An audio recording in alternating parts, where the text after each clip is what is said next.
갈릴리 바다 근처의 무리와 예수님의 연민.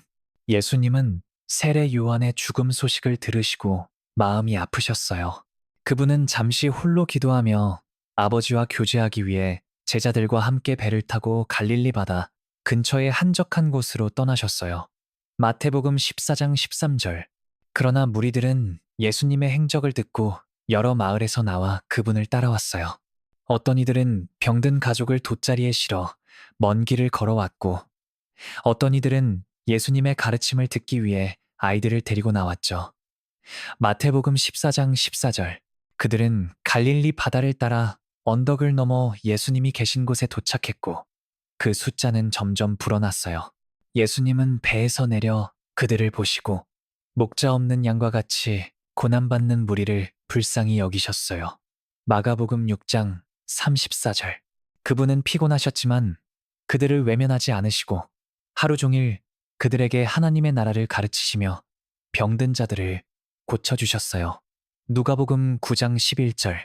한 어머니는 눈먼 아들이 예수님의 손길로 다시 볼 수 있게 되자 눈물을 흘리며 감사했고, 한 노인은 오랜 병이 나아 예수님께 무릎 꿇고 찬양했어요. 무리는 예수님의 말씀에 감동받아 시간 가는 줄 모르고 그분 곁에 머물렀어요.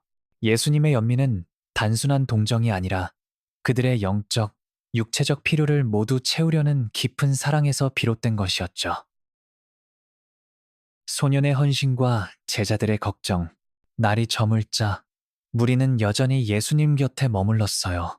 그들은 예수님의 말씀과 치유의 능력에 매료되어 배고픔도 잊은 채 그분을 떠나지 않았죠.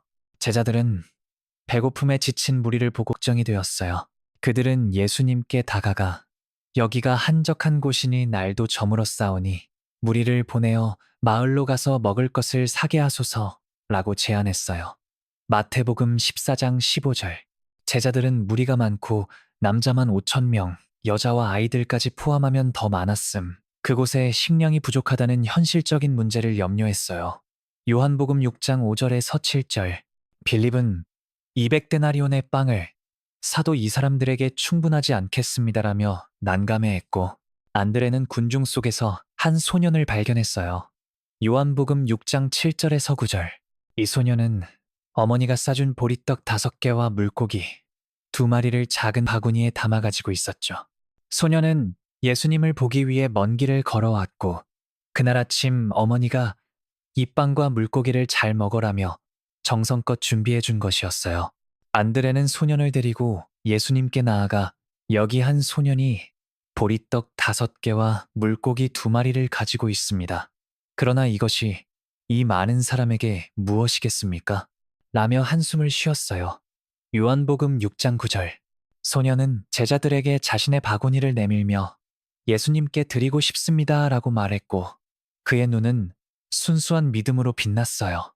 제자들은 인간적인 관점에서 문제를 해결하려 했지만 예수님은 그들의 믿음을 시험하시며 더 큰 기적을 준비하고 계셨어요. 예수님의 기적과 무리의 포식. 예수님은 제자들에게 너희가 먹을 것을 주라고 하셨어요. 마태복음 14장 16절.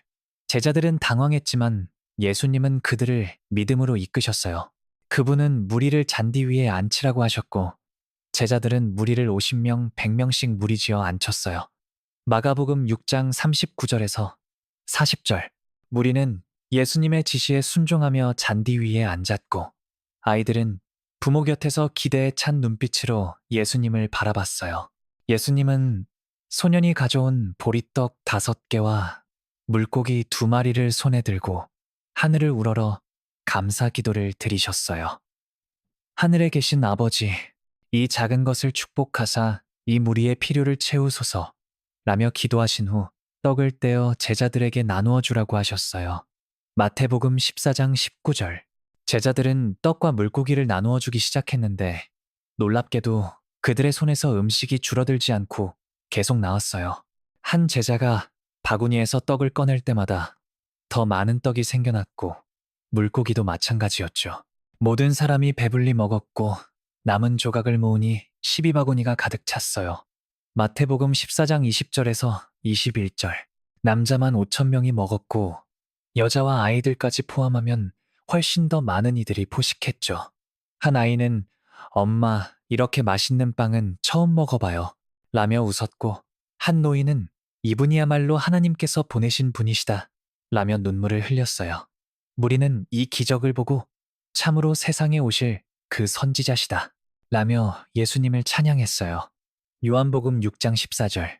예수님은 작은 것을 통해 큰 기적을 이루시며 하나님의 풍성한 공급을 보여주셨어요. 제자들의 믿음 성장과 예수님의 떠나심, 기적을 목격한 제자들은 큰 깨달음을 얻었어요. 그들은 처음에는 이 많은 사람을 어떻게 먹이겠습니까? 라며 의심했지만 예수님의 권능을 통해 불가능이 가능으로 바뀌는 것을 직접 경험했죠. 베드로는 주님, 저희가 주님을 너무 작게 보았습니다 라며 고백했고, 요한은 이분이야말로 하나님의 아들이시다 라며 믿음을 다졌어요. 제자들은 12바구니에 남은 조각을 모으며 하나님의 공급이 우리의 필요를 넘치도록 채우신다는 것을 깨달았어요.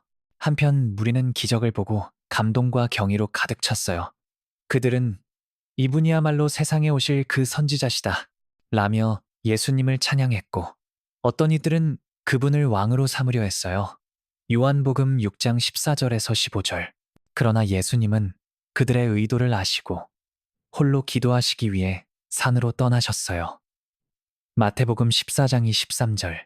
제자들은 예수님의 지시에 따라 배를 타고 갈릴리 바다를 건너 벳세다로 향했고, 그 과정에서 예수님께서 물리를 걸어오시는 또 다른 기적을 경험하게 되었죠. 마태복음 14장 24절에서 27절. 이 기적은 제자들에게 예수님의 신성을 더 깊이 깨닫게 했고, 그들의 믿음은 한층 더 성장하여 기적의 여파와 무리의 삶의 변화, 오병이어의 기적은 무리의 삶에 큰 변화를 가져왔어요.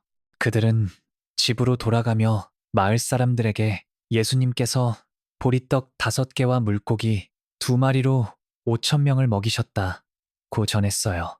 한 어머니는 내 아이가 그날 처음으로 배불리 먹었다며 이웃에게 기적을 이야기했고, 한 남자는 그분의 말씀을 들으며 내 마음의 허기가 채워졌다고 고백했어요.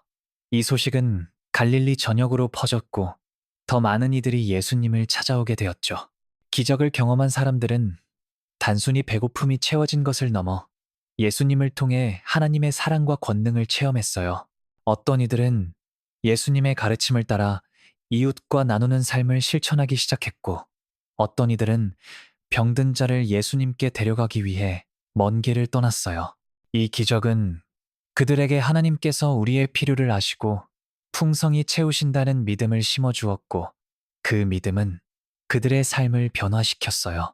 예수님의 이름은 갈릴리뿐 아니라 유대 전역에 알려졌고, 많은 이들이 그분을 참 선지자로 인정하게 되었죠. 이야기의 여운과 의미.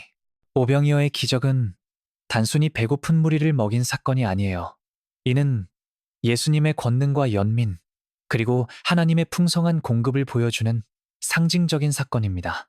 예수님은 작은 소년의 보리떡 5개와 물고기 2마리를 통해 5,000명 이상을 먹이셨고, 남은 조각으로 12바구니를 채우셨어요. 마태복음 14장 20절에서 21절. 이 기적은 하나님께서 우리의 부족함을 채우시고 우리의 작은 것을 통해 큰 일을 이루신다는 메시지를 전합니다. 또한 이 사건은 예수님께서 생명의 떡이심을 상징하며 요한복음 6장 35절 영적인 배고픔을 채우시는 분임을 보여줍니다. 제자들은 이 기적을 통해 예수님의 신성을 더 깊이 깨달았고 믿음이 성장했어요.